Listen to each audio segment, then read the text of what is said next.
Hello and welcome to Even the Trunchbull, our new show about children's books and why we still love them as adults. She's Nina. They're Matt. And we think that children's books are for everyone because we've all been kids. Even the Trunchbull. They're all mistakes, children. Filthy, nasty things. Glad I never was one. From Roald Dahl's beloved Matilda, despite her protestations. Each episode, we'll be reviewing one picture book and one chapter book.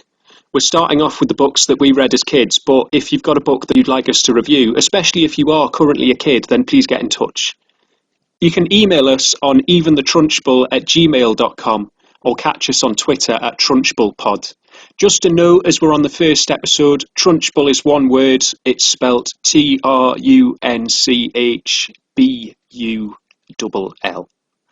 Thanks for doing that. This week we're reading books about monsters. Young Werewolf by Cornelia Funke and Not Now Bernard by David McKee. Matt, would you like to kick things off by telling us about Young Werewolf?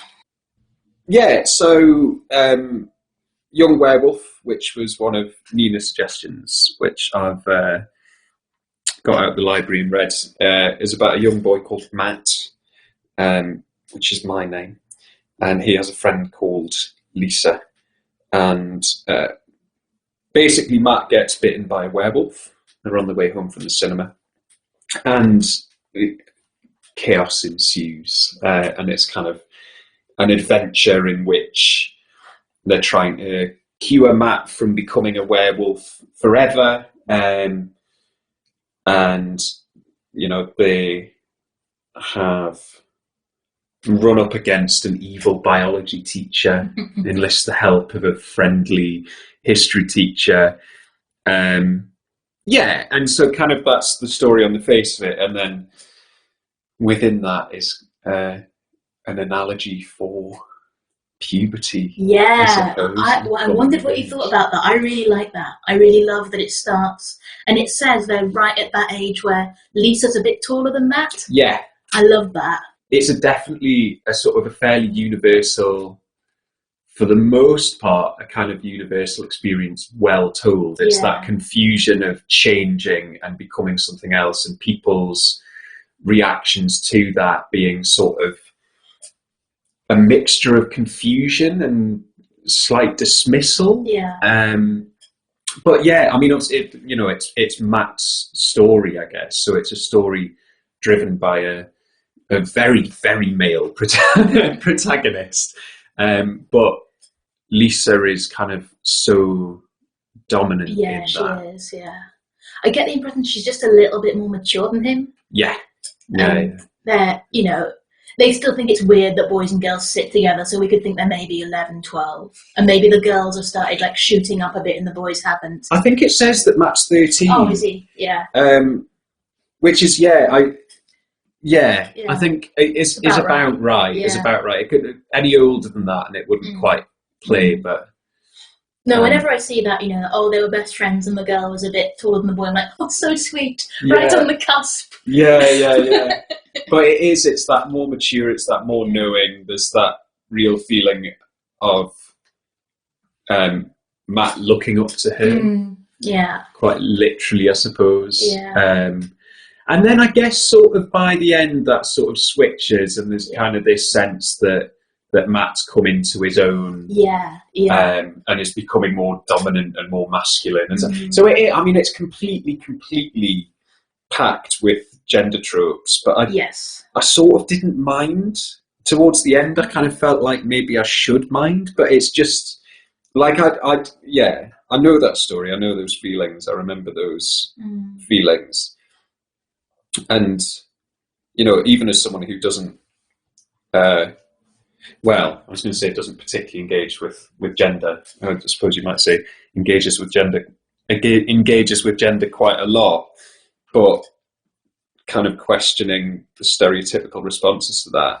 But, growing up as a sort of male-bodied person, that feeling as well of going through puberty and all those changes, but then having that moment of kind of acknowledging that kind of fierceness, I guess, and the sort of power of that, and the fear of that as well. I think it gets that really that tussle with kind of. I really like that. And I liked how inappropriate the parents were about it. Like, he starts having a bit of facial hair and they're like, ooh, are you starting puberty? Aren't you too old now for sleepovers with Lisa? So Can we talk about the sexual tension with Lisa? Because that's the thing, isn't it? Yeah. And particularly at the end, so obviously we're doing this as an audio podcast, so we can't show you the pictures, but if you have this book, I mean, the pictures are they're fairly sporadic. Yeah. I quite like them. They're great. They're sort of pencil drawings, but they're really nicely done. They get that kind of character, and they get that sort of like. So you're talking about the picture of him topless at the end? Yes. His little tuft of chest hair. And I dwelt when I first, because I've just sort of reread this, but when I first read this a few weeks ago, I dwelled on this picture a lot because and it's the one point where it didn't necessarily start becoming problematic, but sort of started becoming vaguely uneasy for a bunch of reasons, some of which are easier to admit than others. I know this lad that's in this picture. It's him standing on the roof, howling at the moon, having kind of turned back into a person, but clearly it's setting up. Changed. He's gone, he's got a little bit of chest hair. He's got essentially a wolf tattoo. Yeah. Which will be explained through the course of the book. And his eyes are a bit changed. Yeah, I mean, he's got his eyes closed, but it's... But it says his eyes are not quite the same. Yeah. And that's one thing they do in the pictures really well all the way through, is that they don't draw him with wolf eyes. They draw him with human eyes that are a bit wolfish, and you can see that. I mean, that one there where he's stuck in the rain, and you can see the sort of fear. It's a frightened little boy, isn't he? Yeah. So it's good, but that final image, and he's got his kind of hair straightened and his fringe across. Yeah. He looks like an emo rocker kid at a party who's decided to take his top off and howl at the moon. Mm-hmm. Now, and then so we've got Lisa sat behind him, who is staring adoringly at him. Yeah, she is. And this is what it just set off like a load of thoughts. Mm-hmm. One of which was like, should I have been more like Matt? Am I in fact Lisa in this picture? I think I fancy Matt. Right? Which is being back in that time when those changes were happening, and I suppose not being kind of particularly in touch with where I was at with gender or sexuality or anything else, but kind of having all of these feelings of like, where do I sit against who, and how do I relate to these people who are kind of like really coming into their own? And that picture, possibly more than the story, but I guess, alongside the story, brought all of that back. Yeah. And it's Lisa's face. She's just like, who's this guy? Yeah, she is. And she's been bossing him around all book long. He's a little boy, and then she's like, whoa, he's got chest hair now. Yeah. And he's wearing it really well. He's just like, it's well drawn. He's got his shoulders back. He looks comfortable. He looks confident. He's got his top off. He's loving it. He doesn't, Yeah. I think this is actually a really nice, positive depiction of puberty. For someone for whom puberty was quite traumatic, I don't know how yours was. I hated it.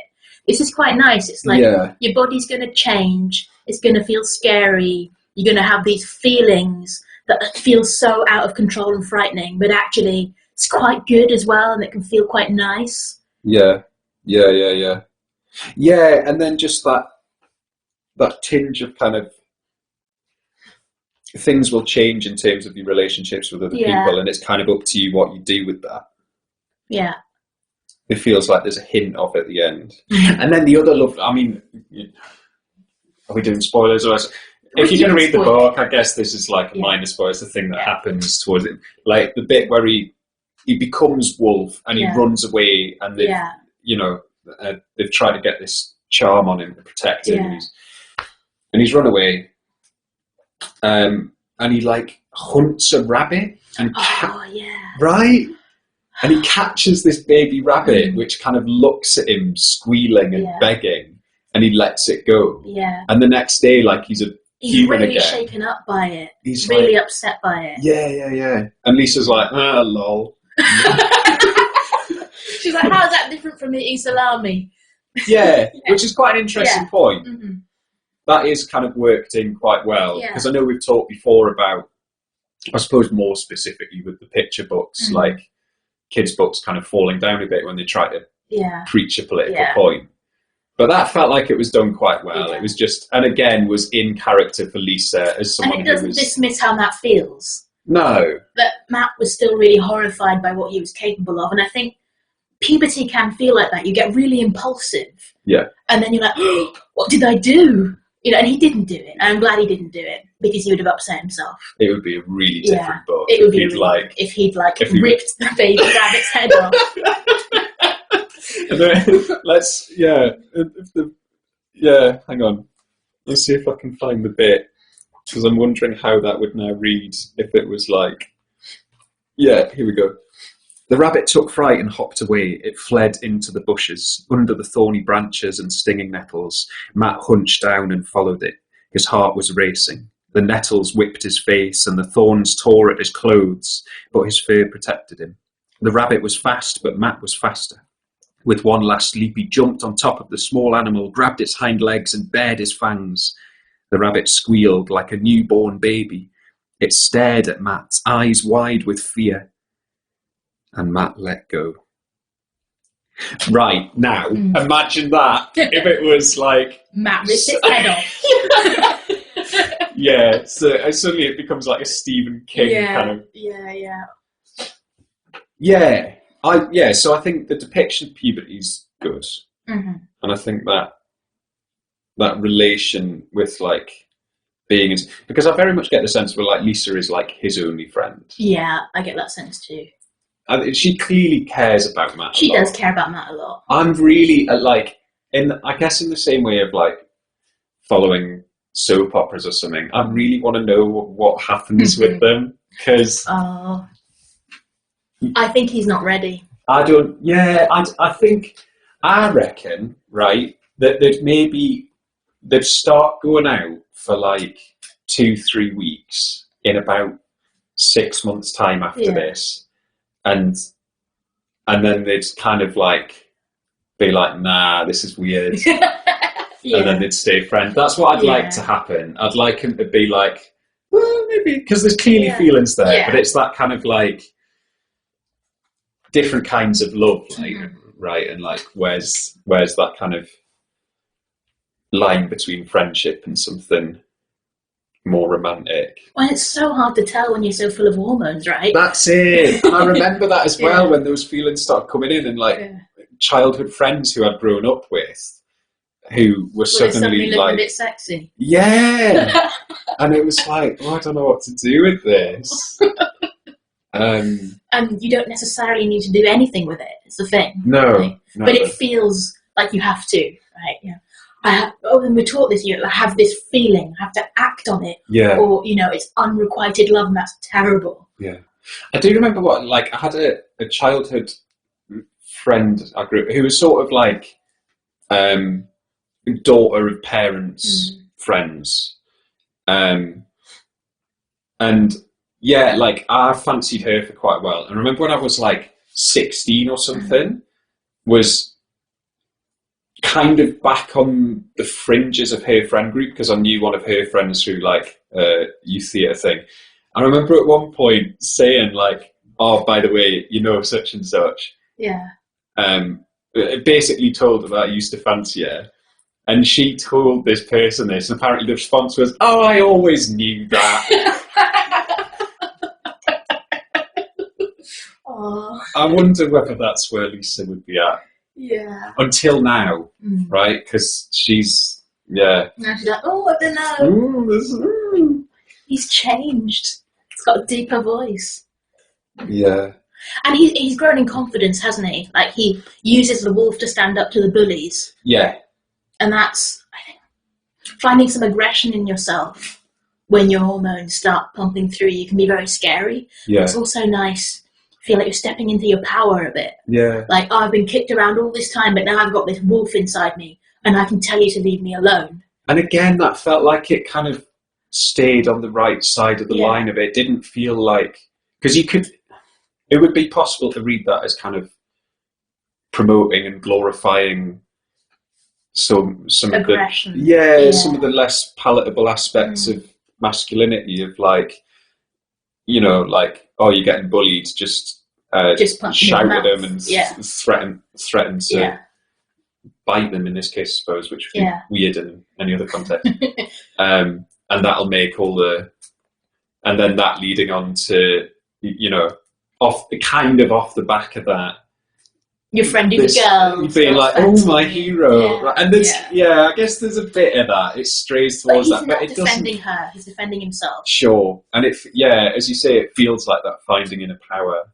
And I don't think that finding aggression is a specifically male thing or specifically masculine thing either. It's that kind of figuring out where you stand and where you kind of draw your lines, I suppose. And, I thought that was a really positive side of it. And even though the feelings frighten him, he's also like, I'm going to miss this wolf. You know? Yeah. It's been quite good, actually. Yeah. Even though the wolf has run off with me. And, you know, like, giving me all this hair I don't want. Yeah. I mean, it's kind of... When Lisa's stroking his facial hair. There's a few moments of that in there. There's a few little... And again, that feels kind of like sisterly at first. At first. And then it starts to feel a bit less so. Yeah. Oh, them kids. So you have issues with this. I want to hear about it. So the issues... So I remember... I read this a few weeks ago. And I remember that I had issues with it. And I couldn't remember what they were. So I've read it again quickly now. And I remember what they were. And actually, I don't know if I'm just being really unfair. Because it is like a kid's book or a middle grade book. So it's kind of... it's written with that sort of fast-paced narrative where things happen quite quickly.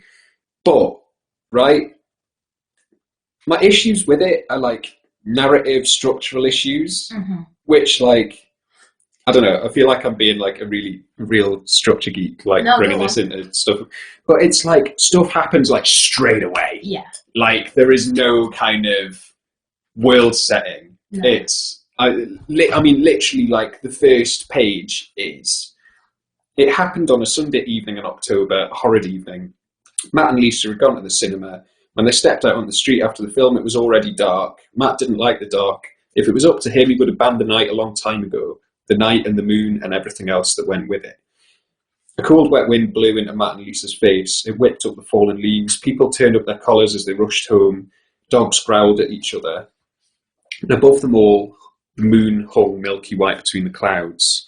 And then they chat about the film a little bit, and they go into this tunnel, and it's this dark underpass they have to go through, and then they see a wolf at the end of the tunnel, and it bites Matt.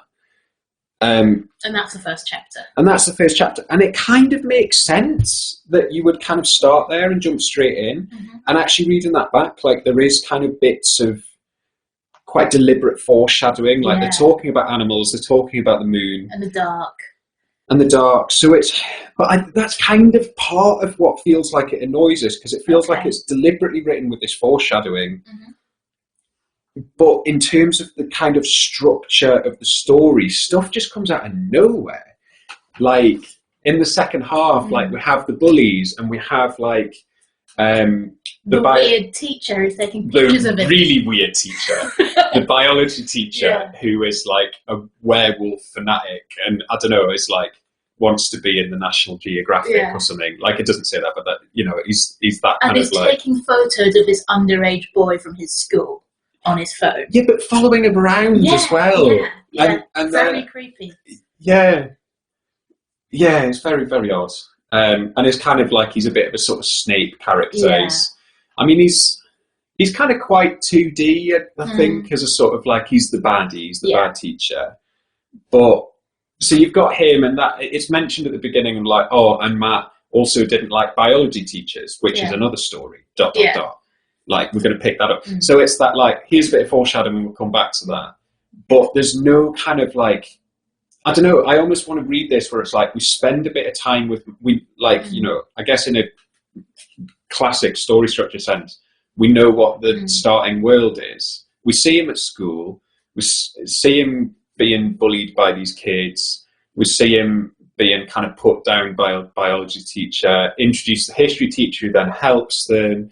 And then, do you know what I mean? Like, is there a way of kind of blending that in so this stuff's, it sort of simultaneously feels like it's written as an improvisation exercise where it's like, and then this happens, and then this happens, and then this happens, which is cool. But then like, has this foreshadowing as well. But I don't know, it just kind of feels like half done. That's interesting. I think from other books I've read by her, I think her world building is really quick and subtle, usually. Yeah. Like, we might read this on another episode because I'd like you to read it and see what you think. But she wrote this book called The Glass of Golden Lead, and it's this sort of fantastical version of London. But she never goes, and there was magic, and there was this. She just like brings in these little elements. I think that's actually something she does really well. That you might just be criticising it for being a kid's book. Right? Yeah, I mean, as I say, when I was rereading it, I was like, that's what annoyed us, and actually that might be really unfair. Because what you're looking for, I guess, is more duration, and this is a really short book. It's true. And I think that's nice that it's short. Cool, right. But another thing, though, that I was thinking also on that. So she's got some really nice kind of character tags she sets up. Like the biology teacher, his smell is stale crisps and cigarettes. Yeah. And that keeps coming, and that's lovely. And like the librarian who's kind of tugging at them for going into the adult section when they're researching werewolves, smells of like lavender soap and loneliness or something. Like it doesn't say that, but it's like it's these really nice tags that are set up, and it's just kind of slightly inconsistent with that. What's slightly inconsistent with that? How fast it is? No, as in some, like with some characters it does that in this really kind of structured way. Almost like, I guess, a more picture book where like, you know, this is what we're going to get for each character. We're going to get this series of smells and series of and then some there's just not, like the history teacher, we get a name and that's it. And it's just, I don't know. He smells what she had for her lunch on her. I think all the smell stuff is because he's becoming dog-like and his sense of smell is getting really Okay. Yeah, that's okay. I suppose that's quite clever then. I thought that was quite clever. It's his wolfishness that comes out and he can suddenly smell everything. Yeah. I don't think he's describing people by their smells before he changes. That's why he doesn't describe Lisa by it. Right, okay. Fine. Well, maybe Cornelia's just too clever for me. But it just... I think, I like it. I think there's something about the storytelling that it doesn't quite sit with me. It feels a bit too easy and a bit sort of like, it's very fast paced and it's like, now we're going to do this. Maybe we should, I wasn't going to bring this up, but maybe we should bring up that this is a Barrington Stoke book. This is specifically written for dyslexic children. And so it's fast paced. Yeah. For a reason, to try and like really keep you going if you're finding it difficult to read. That's true. I think what we've learned from this is that I'm a structure snob. Yeah. And that I fancy Matt. Which is really, there's a lot of feelings going on for me. Yeah. But no, I like it. It's good. It's a nice analogy that's not kind of overplayed. No, it's not. I really liked how subtle it was. Yeah. Like you could just read it and it'd be a fun romp about a werewolf. If you didn't want to think about puberty just then, that would be fine. Yeah. Who would you recommend it to, if anyone? Oh, that's a good question. I think maybe people who are... Do you know what I think it would be really like useful for? Like, for instance, if I was a 10-year-old boy with a brother who was 13 and was just starting to act out and do all of that, Because I think reading this while you were in it, I don't think it. Like, I can't imagine reading this and enjoying this when I was 13. No. I think it's pitched younger than that. Yeah. I think reading it when you're 9 or 10. When it's just coming up for you. Yeah, so that you've then got it, something you've read that's just like, a fun story about a werewolf, that then like 3 years later you're like, oh, my face is furry. Oh, that's the thing. Right, okay, sure. And it turns out okay, and in the end my female friend fancies me. Yes, and it all will be well. Yeah, and it'll be okay. But yeah, no, I think that's it. I'd recommend it. I think it's very reassuring about puberty. Yeah. I think you're right. Someone just on the cusp who's just before that happens. Yeah. Or like you said, who's got an older sibling who's going through it. Yeah. Really good. I think so. And for kids who don't like to read, who like monster stories, definitely. Yeah. It's very readable. Yeah. And it is quite filmic, I guess, as well, like for getting someone into reading who's not necessarily into reading, like that fast pace and that kind of, and it's got mood shifts, and because I think part of my thing with the pace was like it felt sometimes like it had nowhere to go in terms of tension, but I mean it does ramp it up towards the end, and it's got its kind of peaks and troughs. But yeah, I think 9-10-year-olds who just want something fun and fast. Yeah. Who you discreetly want to prepare for what's about to happen to them. Yes. Yeah. Okay. Not Now Bernard. So this is one that I read growing up. Yes. David McKee. So, I did too. Yeah. But I didn't really remember it until we just recapped it. Yeah. So shall I recap what happens in it? Yeah, because I did the last one, didn't I? Yeah. So Bernard is at home with his mum and dad, and he keeps trying to get their attention in very innocent ways. He's going, hello, mum, hello, dad, and they're busy. They're having none of it. They're always, not now, Bernard, and then Bernard spots a monster out in the garden. Which he's told him is there. Yeah, it's like, Mum, Dad, there's a monster in the garden. And they say, not now, Bernard. And so, spoiler alert, Bernard goes out into the garden and gets eaten by the monster. Which is very David McKee. And then the monster comes into the house and starts being Bernard. And the parents don't notice because they're so busy. Yeah, except, right, the monster doesn't come in at the house and start being Bernard. It's not like he's a sort of like cuckoo in the nest, that he comes in and he's like, I'm a monster, I'm going to bite you and eat you. And they're like, yeah, whatever, Bernard. And then it ends with this monster in bed, like, I'm not totally sure what's happened here. He goes, but I'm a monster. And they're like, yeah, bedtime now. Yeah, not now, Bernard. And his mum puts out the light, and that's it. Yeah. So, what did you remember about this book from when you were little? I remembered that there was a monster and that there was kind of like parents who sort of didn't want to know, and that there was like an interaction with the monster. And I remembered that it all kind of worked out in the end, which which it really doesn't. That was very much a false memory. The bit that I distinctly didn't remember. You were traumatized. But I think, like, because we've talked about this before as well, like, I think what works with kids' books is, like, you can kind of get away with a lot because, like, the book's about kind of probably similar stuff to Young Werewolf, right? Yeah. But it's kind of, the story's not about someone getting eaten by a monster. It doesn't dwell on that. No. So I think as a kid, you don't either. No. Like, I don't think at any point I was like, until I read it now as an adult, was like, but that sounds like a really horrible death for Bernard that no one cares about. Yeah, and you see the monster just, like, eating his trainer at the end. Yeah. Like, he ate him all up, every single bit, it says, doesn't it? Yeah. Like, but yeah, a lot of that passes in picture books. It's kind of fine. Yeah. What did you remember it better than I did? Yeah, I remember that he got eaten. I think I remember from when I was little thinking that Bernard was annoying. Yeah, actually, you're right.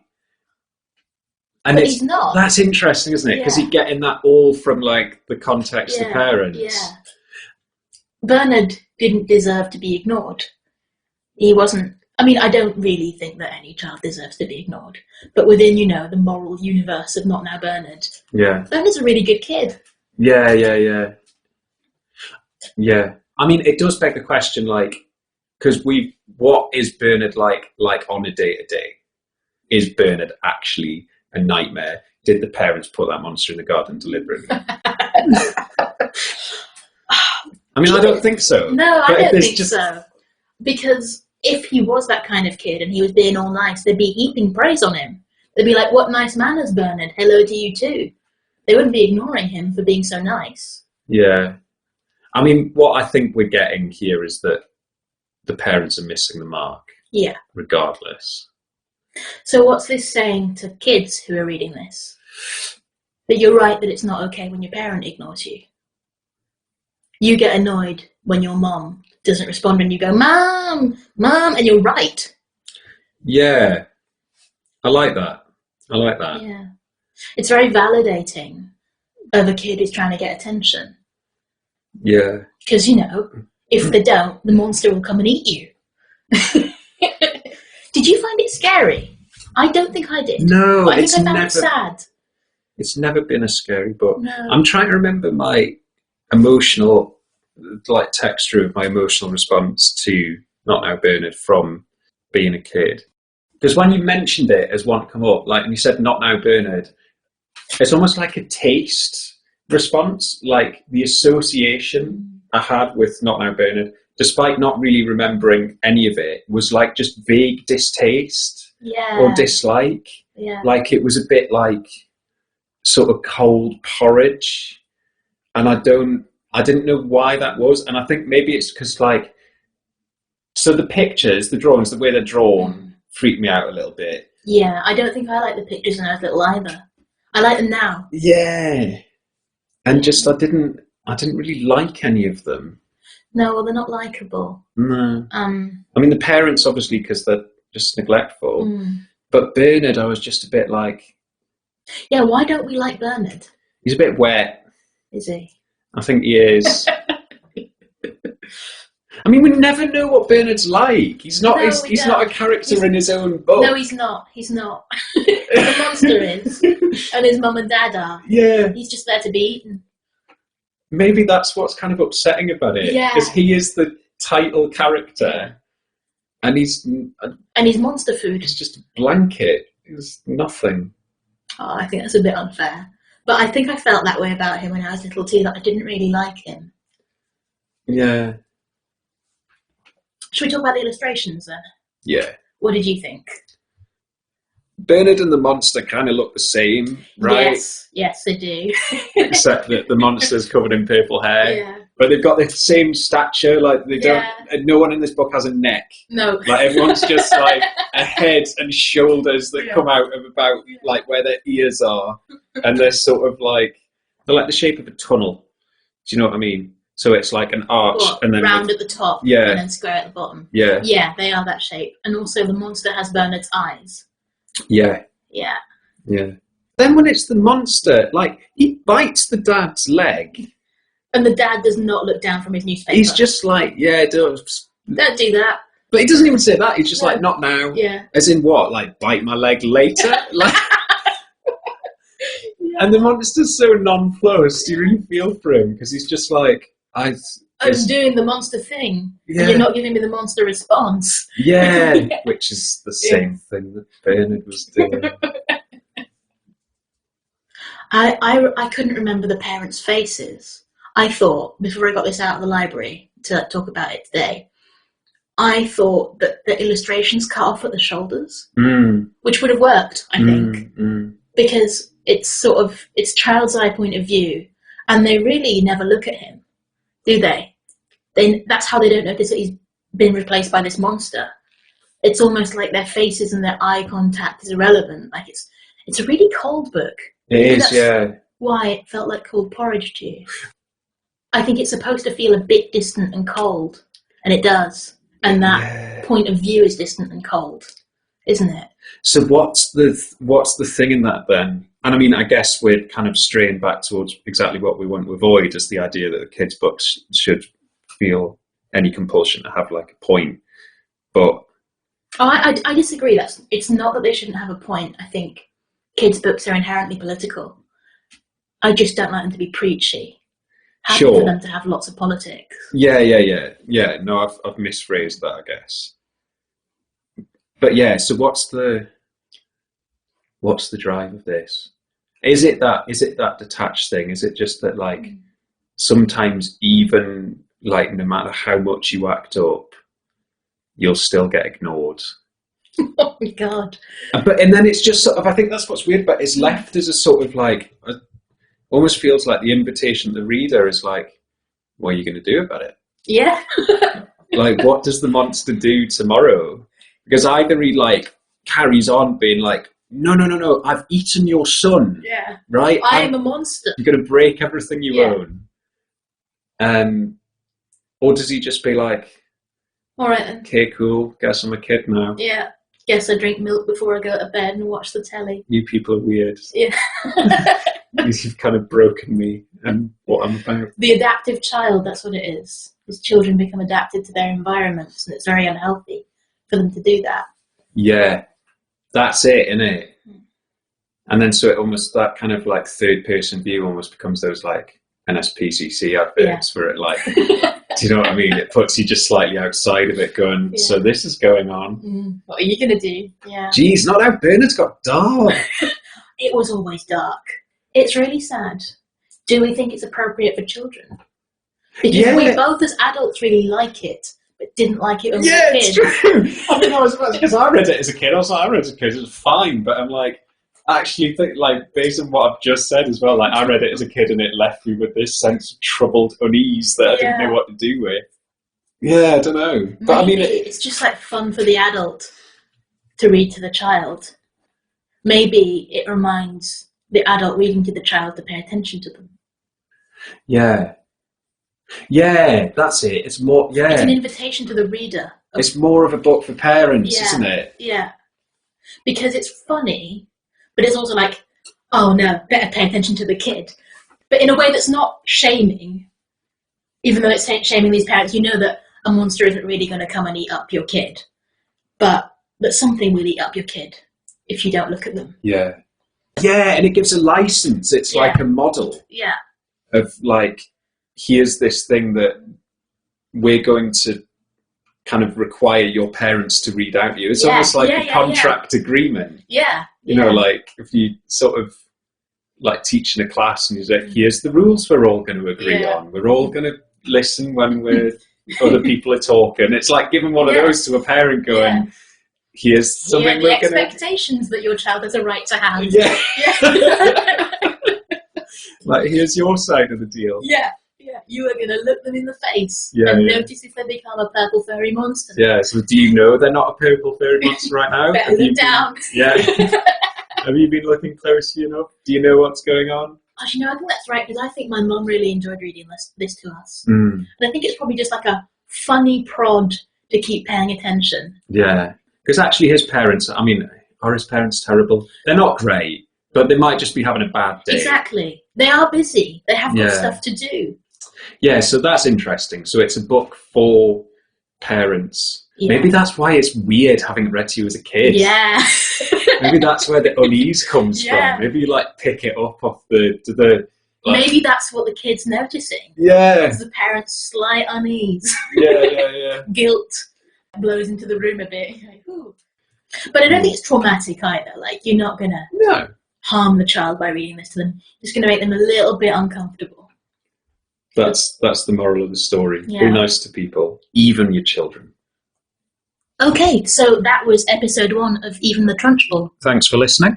Once again, if you've any thoughts on books you loved as a kid, or love now as a kid, let us know, or ask a grown-up to let us know. We're at eventhethrunchbull@gmail.com, or catch us on Twitter at TrunchbullPod. Intro music for this episode and every episode is What a Wonderful Day by Shane Ivers. And remember, kids' books can be for everyone, because we've all been kids. Even the Trunchbull.